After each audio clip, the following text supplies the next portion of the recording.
All right, everybody, I want to welcome you to the Path of Beth Pathworking class. And today we have been, before the class officially started, we've been sort of discussing the future and moving on to discussing the New Hermetics core curriculum in similar fashion to these pathworking classes, and we're probably going to move to a different system that will be more robust, hopefully, than this one. And so let's begin by talking about the path of Gimel and people's experience.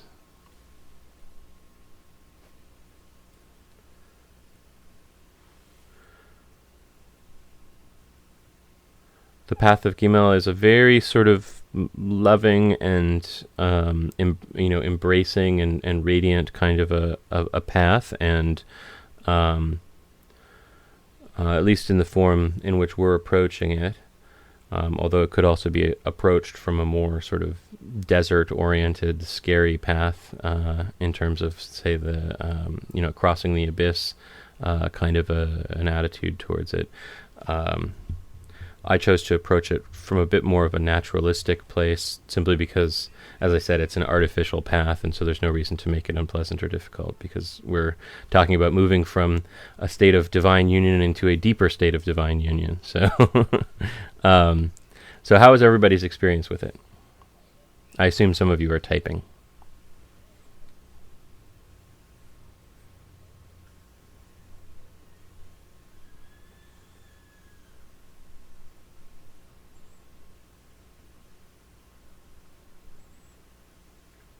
Robin says it's been an up/down week relationship-wise, and wondering if the pathworking has been helping her to balance the within and the without.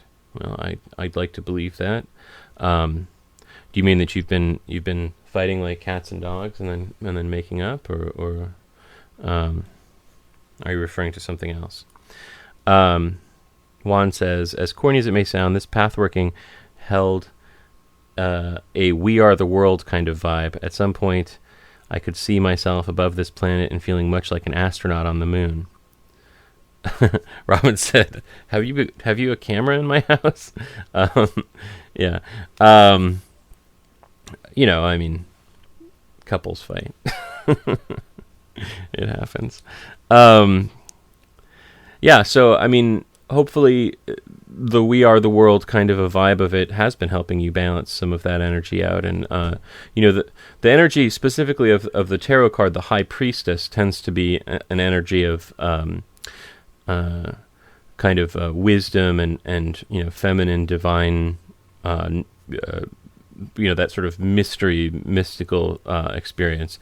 Whereas, passing through that into Kether is definitely sort of a, completely open and flowing divine energy.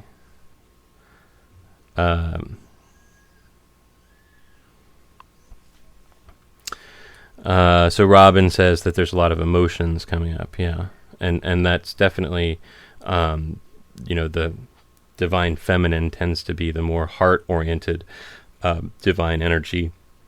Whereas, and I think you'll find with Beth, it's a little bit more of a mental energy that's going on. Brendine says it created an impression of oneness, and that when a person is down or having poor character and needs, it was not the person being cast off, but a piece of the fabric of my own body, as like a cell in my own body. It made me see others more as an integral part of myself, to reach out as a body repairs a wound. Oh, that's a really beautiful metaphor. That sort of your role as a healer is as sort of a white cell, fixing the the issues in a larger organism that is all of us. That's very beautiful. Kevin says, I felt as if I was the feminine aspect of the divine. It was an interesting feeling. Juan says, it has made me rededicate myself to studies, but more so in an effort to bond with those energies I still held harsh judgments towards. What energies do you feel harsh judgment towards, Juan? I'm just curious. Not in order to hold on to them, but just sort of to understand where you're coming from. Robin says, this path crosses the abyss, too. Could that have something to do with it, too, maybe? Yeah, absolutely. Your sort of dismantling in these upper paths, there, like the whole idea of identity and the notion of individuality is kind of coming to pieces for those moments that you're doing the path working. And so, sure, I mean, that could be having an impact, because as you kind of come back together, you can sort of go, oh, wait a minute, this is a little less beneficent than than that sort of divine unified feeling that I was having before. And Brendine says, you can't cast that cell off because it is a needed part of the body. Juan says, for example, I found myself hating hate. Now I seek to understand the why one would hate rather than be angry with said person. I don't know if you guys can hear this, but there's actually a baby screaming in the background. So I'll be right back.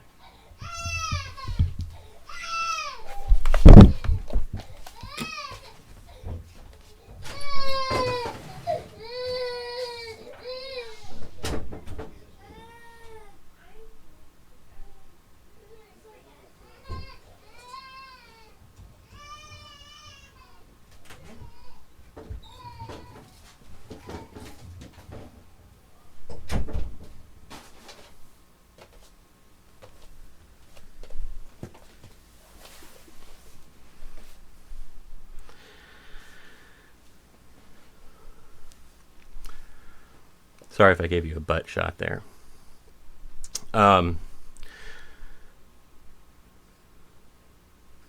Yeah. So anyway, the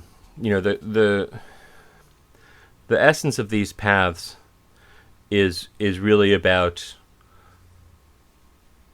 unification and removing any sense of separation from yourself, and everything else. And that's the theme is there almost from the beginning. But at this point, you're operating at a higher level. And so, Juan, I can understand, you kind of having to look at some of the things that are, obviously we, as humans have polarities in us. And so as we're opening to that non-polarized, that non-dual space, it's definitely,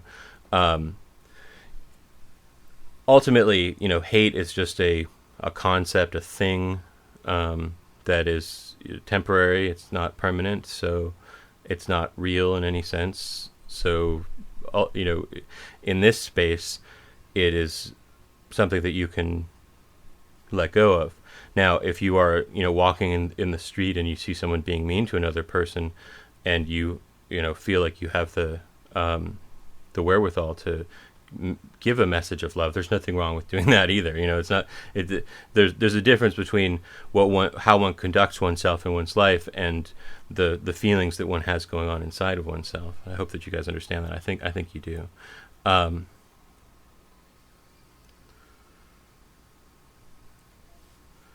So, any other impressions of the path? Like I said, these paths are pretty simple, and so these last couple of sessions will probably be a little bit shorter, although we do seem to find things to talk about anyway. So I wonder how long they're going to be when we have audio for everybody. So let's move on to the path of Beth.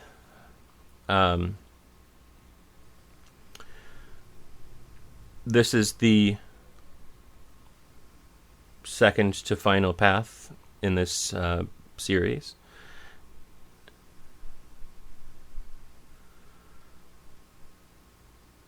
And we are, basically just going to experience it in the same way that we experienced the previous path, and the same way that we experienced the next path. The difference between this path and the previous one Well, I mean, partially, where we start from in the tree of life is totally different. We start from Binah instead of from Tiferet. So,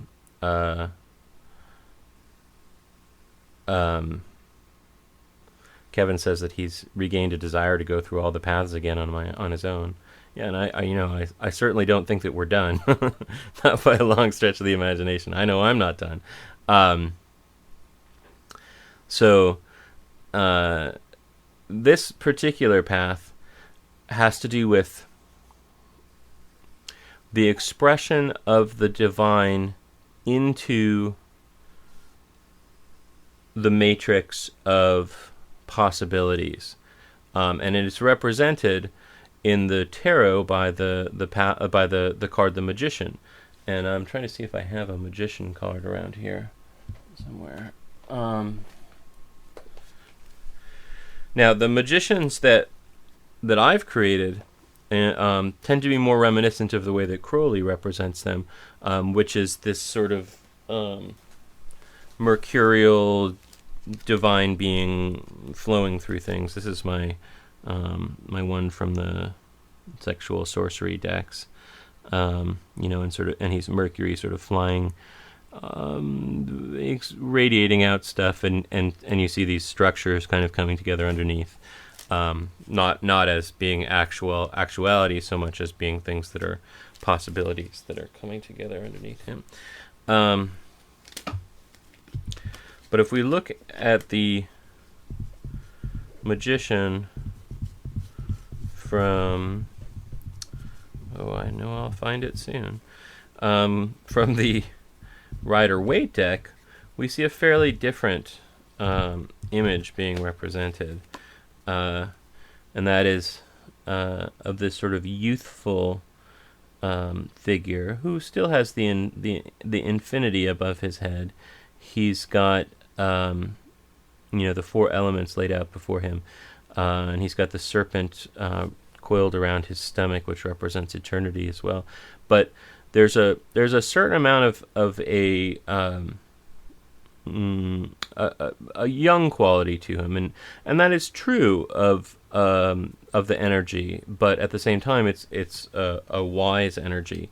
And if we look to earlier versions of the tarot that predate the Waite deck, almost universally, no, I'm going to say 100% universally, the Magician is actually represented in a different form. He's represented as a magician in the sense of like the kind that you'd have at a birthday party, or the kind that you would, in that time period, a person who did some magic tricks but might also do some sort of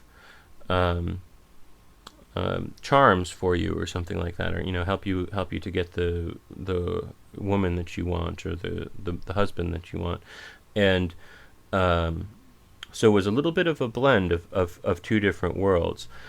Yes, as Juan says, a little bit of a trickster, but in the sense that he does tricks, in the sense that he will do the cups and balls, or he will make coins disappear, those sorts of things. But at the same time, he might also be the most knowledgeable person about medicine in the community, and so able to sort of treat wounds, or and that really goes back to the idea of the shaman, who was that sort of role as well. A storyteller, an entertainer, but at the same time also a healer, or a curser, as the case may be. So, and that's the archetypes of the tarot specifically. But in terms of how the path relates to that, what we're seeing in this path is the divine expressing itself into possibilities, into that matrix of possibilities, the dark three-sided temple of all the different possibilities, good and bad. There's no real distinction made between them, although what specifically the energy represents is that distinguishing energy. In other words, while there isn't a right or wrong that's been established now, the energy is that which kind of makes those choices on a deep level. And I think that it's more easily experienced than it is explained, although it might be a little bit tricky to experience as well. I'm going to read what other people are saying here, though. Juan says, Beth was wild, and I need to run it a few more times. For some odd reason, I could not remove the image of a scene from the movie The Matrix, in which the hero looks at a large wall of images from other people's lives, some in chaos, others going about day-to-day living, still others in moments of private joy, like parents expecting the birth of a new child. Robin says that she wants to duct tape Juan's fingers away from speaking about these things. And so, yeah, I mean, what you're describing there is actually kind of a good description of the path in some ways. Not necessarily the way that it would, visually come about for people, but it is. It's a field of possibilities, and one in which those possibilities are kind of in embryonic form, going into the matrix as possibilities. It's almost like the seeds are being sowed. So,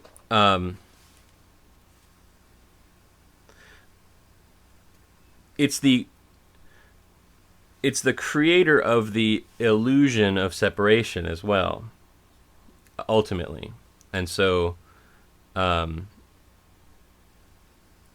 it in that sense, it starts to resemble the trickster again. Yes, the magician.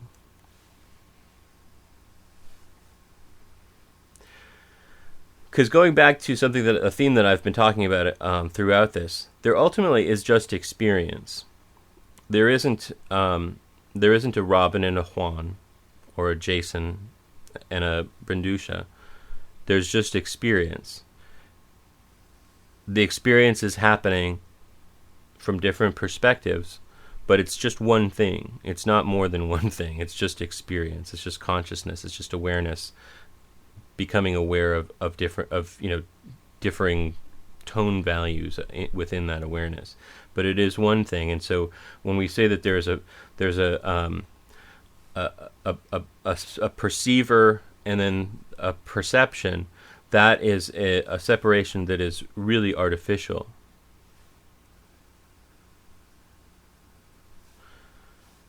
The magician is the creator of experience and distinction and awareness of distinctions in things, and so is the source of the illusion of separation.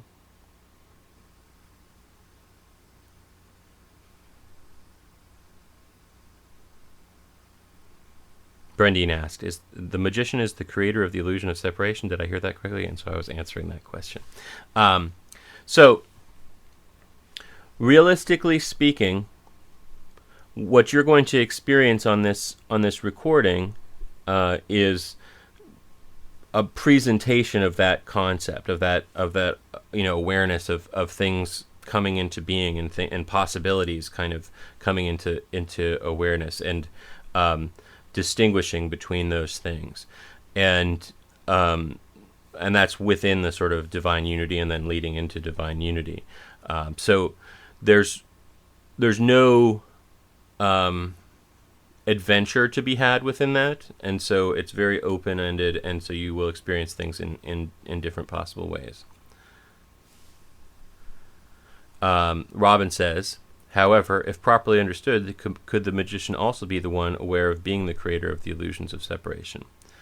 Yeah, I mean, in the direction that we're traveling in particular, that is true, in that you're moving past it into another state. So, absolutely.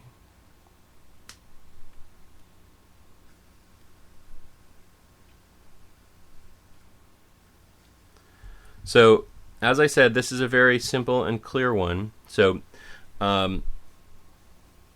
what I'd like to do with the last couple of minutes is talk to you a little bit about what I have in mind for the New Hermetics core tools workshops. And so what I'd like to do is I'd like to attempt to integrate some of the different stuff that I've taught over the years, and to sort of allow, in a multimedia sense, for a discussion of some of the differences that in ways that things can be approached, and to sort of get things out. And there are certain tools of the New Hermetics that are very simple and easy, and I probably won't even include them in this particular series. And there are others that there have been several different versions of things that I've presented, and so that I definitely would like to discuss. So ideally, I'd like to do it kind of in reverse of the way that we've done this one, in that I'd rather have people come in with a familiarity with the tool to discuss their experiences with it, rather than the other way around. So what I will do is I have written it out somewhere, and I'll try and get it typed out within the next couple of weeks. The kind of the progression of how I want to go through the different tools, and that will allow for a more prepared sense of where we're going. Well, Robin asks if there's an initiation to be involved, and the New Hermetics actually does have there's two different New Hermetics initiation recordings, one of which is kind of synced up into these pathworkings and contains the same tones, and one of them is a much earlier recording, probably actually the first New Hermetics recording that I made, and that both of them are equally useful in very different ways from one another. So I'd recommend listening to them both if you're interested, and those are both free downloads at my site. So if you haven't listened to them, you ought to.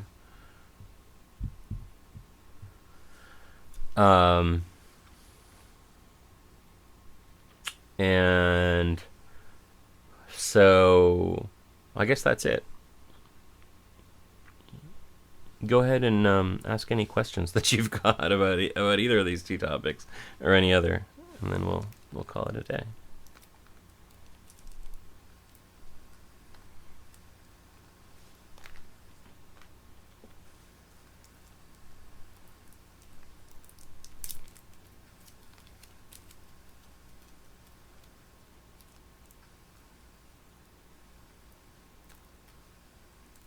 Oh yeah, I meant to mention that. Juan brings up Imbolc or Candlemass.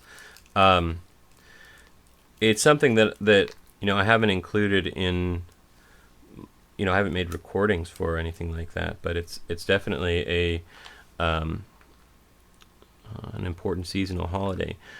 What's interesting about the seasonal holidays is, although Wicca kind of celebrates all 8 of them, that does not apparently seem to be the case for any particular culture. That some cultures celebrated just the equinoxes, some cultures celebrated just the solstices, some cultures celebrated those 4 kind of in between ones, which are Halloween or Samhain, Imbolc, Lammas, and Midsummer, and so.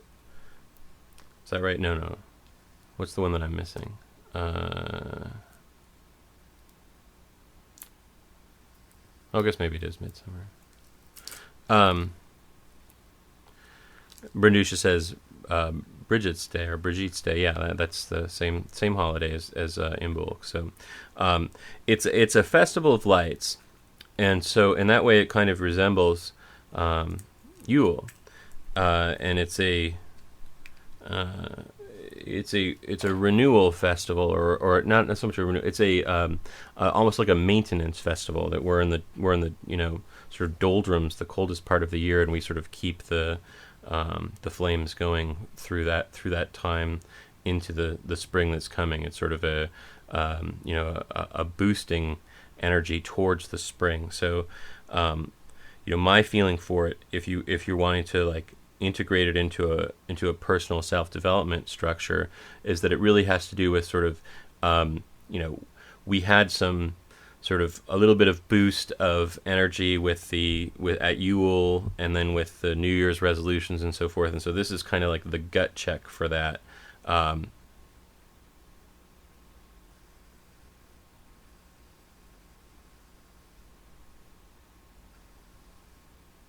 Oh, it's Ostara, Easter. That's the one that was missing in my head. But thank you for Letha, summer solstice. But that's the solstice.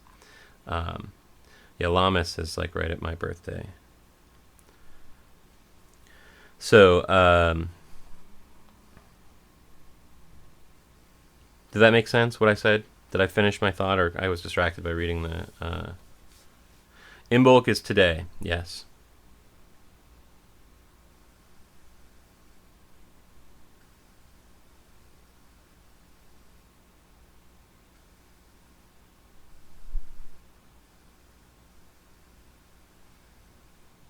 Medusa is giving us all of the seasonal holidays.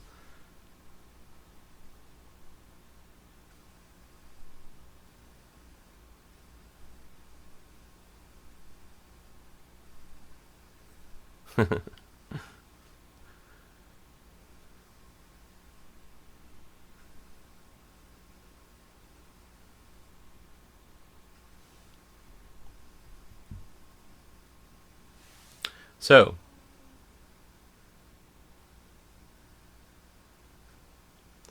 Juan says, would you suggest the Sun Child as an exercise for today? I would certainly suggest that rather than listening to the spring one.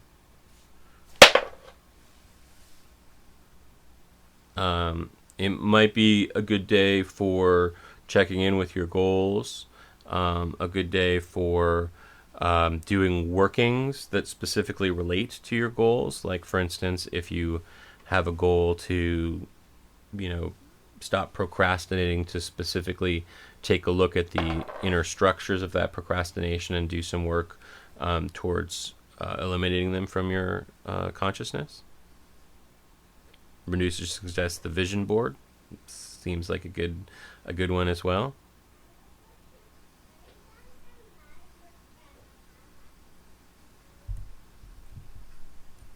Robin says, oddly enough, that was what I was working on this very morning before class. Of course, that's why I mentioned it, Robin. Silly. So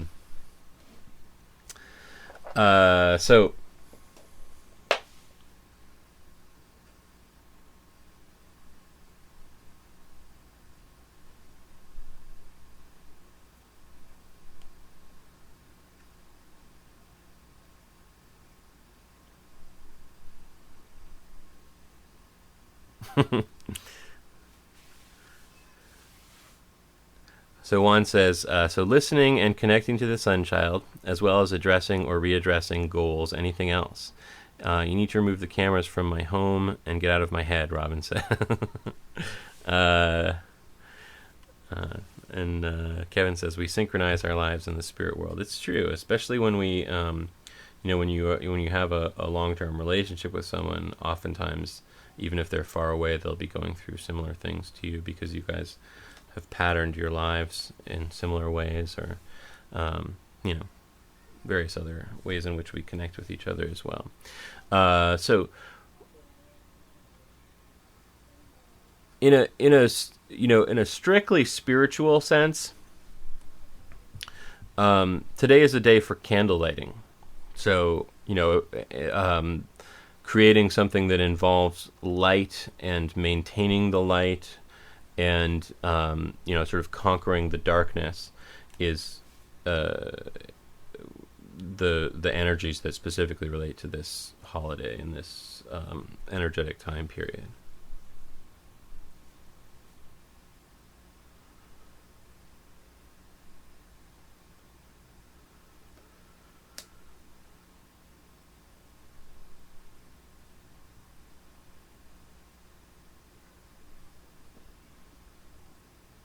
So my meta suggestion for dealing with the cross-quarter holidays,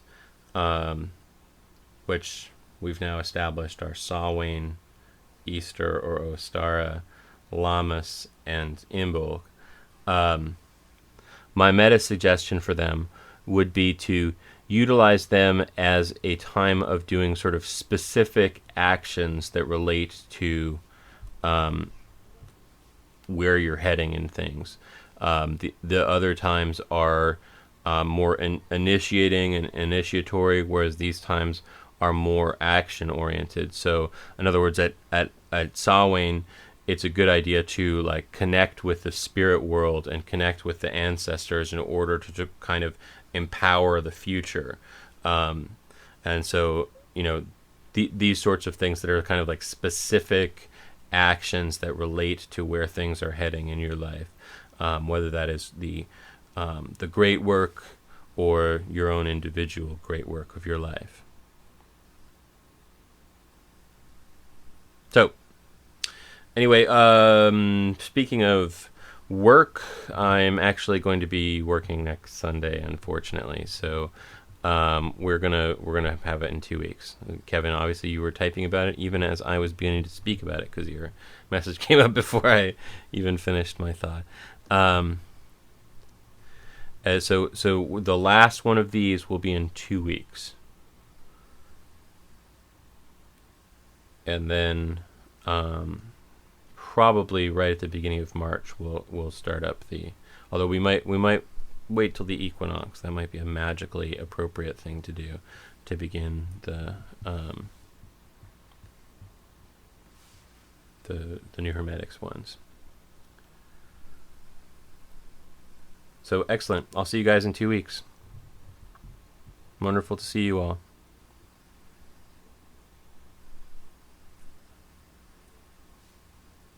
Thank you guys for being here.